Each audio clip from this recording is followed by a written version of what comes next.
करते हुए योग आसन प्राणायाम आदि करते हैं, तब इसका पूरा लाभ होता है। तो मैं आपको आपकी जिंदगी के लिए छोटे छोटे कुछ 4 नियम बताना चाहता हूं, और ये 4 नियम का पालन आप सब करिए। मैं आपको विनम्रतापूर्वक लेकिन विश्वास से कहता हूं कि ये 4 नियम का जो भी पालन करेगा, जिंदगी में बीमारी और रोग उसको कभी आएंगे नहीं। परम पूजनीय स्वामी रामदेव जी खुद 40-45 साल से इन 4 नियमों का पालन करते हैं। आप भी अगर ये पालन करेंगे तो बहुत अच्छा होगा। मैं भी करता हूं मेरे जीवन में। मैं पिछले 15 वर्षों से योग प्राणायाम करता हूं, उसके साथ कुछ नियम मैंने बनाए हैं, वो नियम का पालन करता हूं, और वही नियम आपको बताना चाहता हूं। स्वामी जी पालन करते हैं, मैं करता हूं, हमारे लाखों योग शिक्षक करते हैं, और इन नियमों का पालन करने से हमको इतना लाभ हुआ है कि कभी बीमारी आती नहीं। 15 साल से मैंने हर बार मेरा बीपी चेक किया, नॉर्मल है, शुगर नॉर्मल है, ट्राइग्लिसराइड्स नॉर्मल है, कोलेस्ट्रॉल नॉर्मल है। पिछले 15 साल में कभी सर्दी जुकाम भी नहीं हुआ, गला भी नहीं बैठा, कभी हॉस्पिटल नहीं देखा, कभी डॉक्टर के पास नहीं गए, क्योंकि जरूरत नहीं पड़ी। और वो जरूरत नहीं पड़ी क्योंकि हम निरोगी हैं, स्वस्थ हैं। ये निरोगी और स्वस्थ होने के लिए आयुर्वेद की एक छोटी सी जानकारी आपसे मैं शेयर करना चाहता हूं। आयुर्वेद में ये कहा गया है कि किसी भी व्यक्ति को निरोगी होना है, रोगमुक्त होना है, तो अपने जीवन में 3 बातों का ध्यान रखे। अपना वात, पित्त और कफ, तीनों का संतुलन रखे। वो 3 तरह के दोष हैं हमारे शरीर में, वात, पित्त, कफ। आपने सुना होगा, ये त्रिदोष आधारित शरीर है। जब वात बहुत बिगड़ जाता है तो 80 से ज्यादा रोग आते हैं। जब पित्त बहुत बिगड़ जाता है तो लगभग 46 से 50 रोग आते हैं, और जब कफ बिगड़ जाता है तो 28 रोग आते हैं, और वात, पित्त, कफ तीनों बिगड़ जाएं तो 148 रोग आते हैं। सर्दी, खांसी, जुकाम से लेकर और कैंसर तक जो आखिरी रोग माना जाता है, ये सब वात, पित्त, कफ के बिगड़ने का खेल है। तो इस देश के आयुर्वेद चिकित्सा के सबसे महान लोगों में से कुछ नाम आप जानते हैं, जैसे चरक ऋषि, जैसे सुश्रुत ऋषि। ऐसे एक ऋषि हुए बाघभट्ट। बाघभट्ट ऋषि ने एक पुस्तक लिखी है, उसका नाम है अष्टांग हृदयम, और एक पुस्तक लिखी है, उसका नाम है अष्टांग संग्रहम। इन दोनों पुस्तकों में उन्होंने 7000 नियम बताए हैं। उनमें से 4 बताता हूं, अच्छे लगे तो आज से ही पालन करो, और दूसरों को भी बताओ, ताकि कोई भी इन नियमों का पालन करे तो बीमार ही ना पड़े। ये चारों नियम हैं वात, पित्त और कफ को संतुलित रखने के लिए। अब वात, पित्त, कफ तीनों एक साथ आपके संतुलित रहें, तो उसके लिए पहला नियम है खाना खाने के तुरंत बाद पानी नहीं पीना। ये पहला नियम। आप बोलेंगे ये तो बड़ी मुश्किल बात है, खाना खाते ही पानी पीते हैं हम तो सबके सब, और बिना पानी पिए खाना ही नहीं खाते। कई लोग तो खाने से ज्यादा पानी पीते हैं, खाना कम खाते हैं, पानी ज्यादा पीते हैं। ये खाना खाने के बाद पानी कभी भी नहीं पीना, क्योंकि महर्षि बाघभट्ट कहते हैं भोजनांते विषम वारी, माने भोजन के अंत में पानी पियो तो जहर के पीने के जैसा है। इसलिए वो कहते हैं कभी भी खाने के तुरंत बाद पानी मत पियो। अब आप मुझे पूछोगे क्यों नहीं पिए, कारण बता दो। कारण मैं बताना चाहता हूं सरल भाषा में। हम जब खाना खाते हैं ना, तो पेट में सारा खाना इकट्ठा होता है। पेट में एक स्थान होता है, उसको हम कहते हैं जठर। संस्कृत में, हिंदी में जठर कहते हैं, अंग्रेजी में उसको एपिगैस्ट्रियम कहते हैं, हिंदी में कुछ लोग उसको आमाशय भी कहते हैं। ये जठर छोटा सा स्थान है। आपके पेट में नाभि है ना, उसके लेफ्ट साइड में बाईं तरफ छोटा सा स्थान है। सारा खाना आपका इसी स्थान पर आता है। जो भी आप खाते हो, रोटी, चावल, दाल, सब्जी, दूध, दही, कुछ भी खाओ, सब कुछ जठर में आता है। अब जठर में जैसे ही खाना इकट्ठा होता है तो उसमें आग जलती, और उस आग को कहते हैं जठर अग्नि। मिला के बोल देते हैं जठराग्नि। आप जैसे ही खाना खाते हो, पेट में जठर में अग्नि जलती है। वो अग्नि खाने को पचाती है, और अग्नि खाने को ऐसे ही पचाती है जैसे रसोई घर की अग्नि खाने को पकाती है। आपके रसोई घर में आप अग्नि जलाओ, उसके ऊपर दूध रख दो, दूध में थोड़ा चावल डाल दो, अग्नि जब तक जलती रहेगी खीर तब तक बनती रहेगी। आप घर में अग्नि जलाओ, उसके ऊपर पानी रख दो, उसमें दाल डाल दो, दाल की पकने की क्रिया तब तक चलेगी जब तक अग्नि जलेगी। ऐसे ही पेट में होता है, जैसे ही आपने खाना खाया पेट में अग्नि जलती है, और जब तक अग्नि जलती है तो खाने के पचने की क्रिया चलती है। जैसे रसोई घर में खाना पकाते हैं वैसे ही पेट में भी खाना पकता है, इसी को हम पचने की क्रिया कहते हैं, अंग्रेजी में उसको डाइजेशन कह देते हैं। तो आपने खाना खाया, पेट में अग्नि जल गई, अब वो खाने को हजम करेगी, पचाएगी।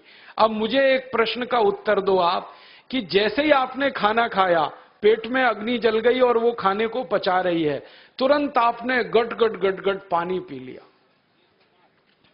और खूब ठंडा पानी पी लिया, बर्फ मिलाया हुआ पानी पी लिया, फ्रिज का पानी पी लिया। क्या होने वाला है? अग्नि जलेगी कि बुझेगी? अग्नि के ऊपर पानी डालो तो अग्नि और पानी की दोस्ती नहीं है, दुश्मनी है। पानी अग्नि को बुझा देता है।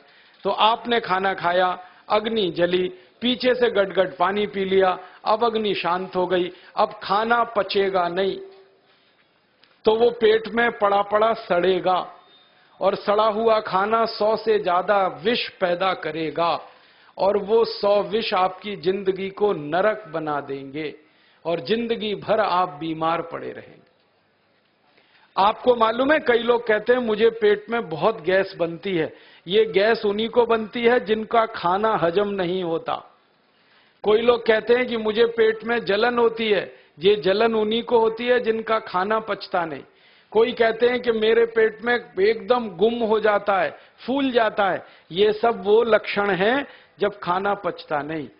तो खाना पचेगा नहीं तो सड़ेगा, सड़ेगा तो विष पैदा करेगा, और वो विष आपको बीमार करेंगे।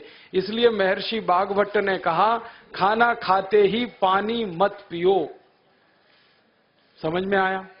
फिर आप बोलोगे कितनी देर तक नहीं पिए? कम से कम 1 घंटे तक। 1 घंटे बाद पानी पियो। आप बोलोगे जी 1 घंटा क्यों? ये जो अग्नि जलने की क्रिया है ये लगभग 1 घंटे तक ही चलती है पेट में, उसके बाद अग्नि अपने आप शांत हो जाती है, उसके बाद पानी पी लो। तो खाना अगर 10 बजे खाया तो 11 बजे पानी पियो, 11 बजे खाया तो 12 बजे पियो, 12 बजे खाया तो 1 बजे पियो, 1 घंटे बाद पानी पियो। अब आपके मन में यह सवाल आ सकता है कि खाना खाने के पहले पी लें क्या? हाँ पी लो, 40 मिनट पहले पेट भर के पानी पी लो।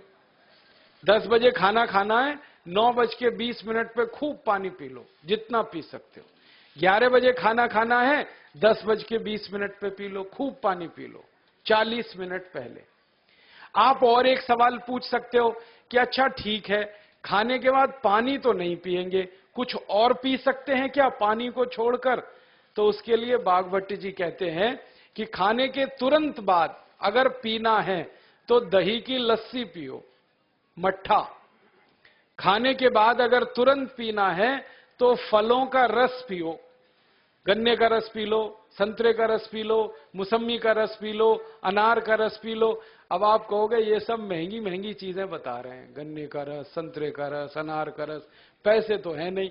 तो सबसे सस्ता रस है नींबू का ही रस पी लो, शिकंजी बना के पी लो, वो तो सबसे सस्ता है। तो खाना खाने के बाद या तो दही की लस्सी पियो या रस पियो। और एक तीसरी चीज है, दूध पी सकते।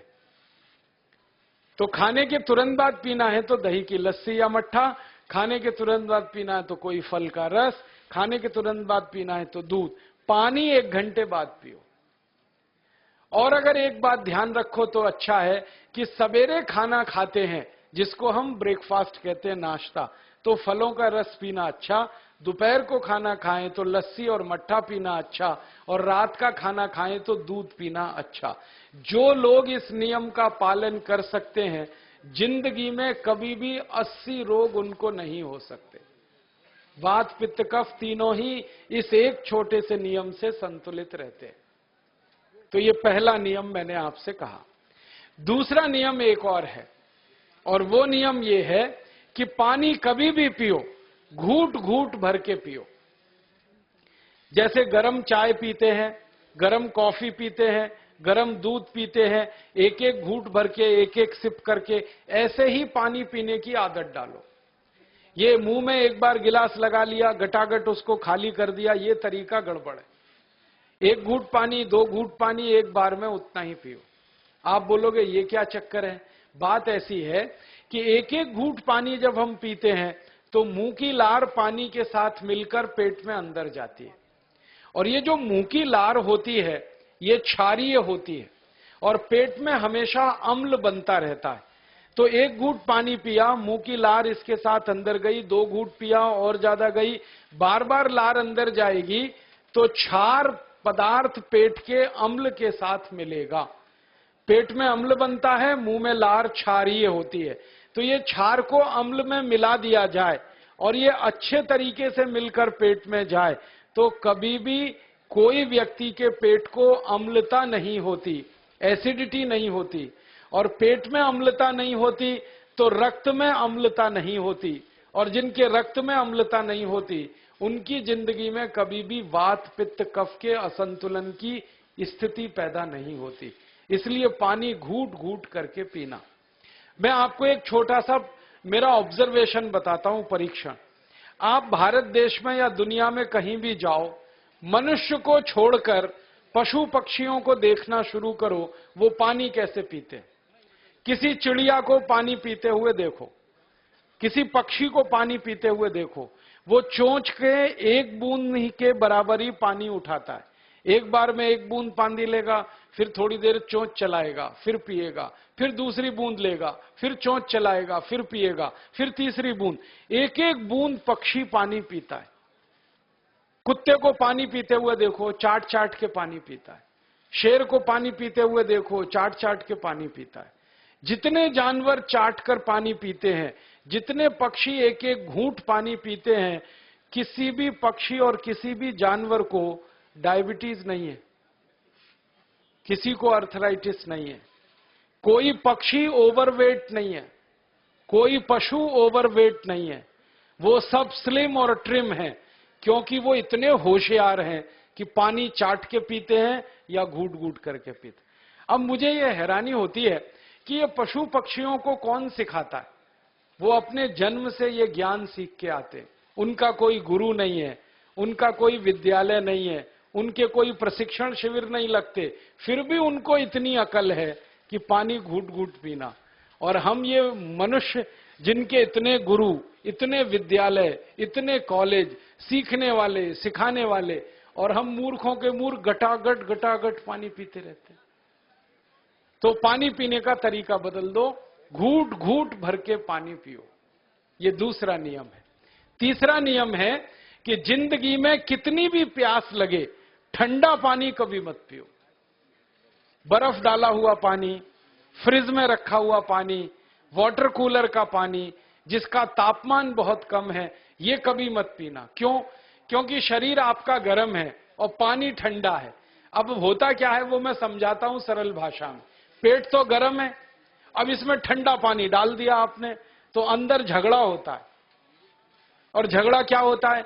या तो पानी पेट को ठंडा करेगा या पेट पानी को गर्म करेगा।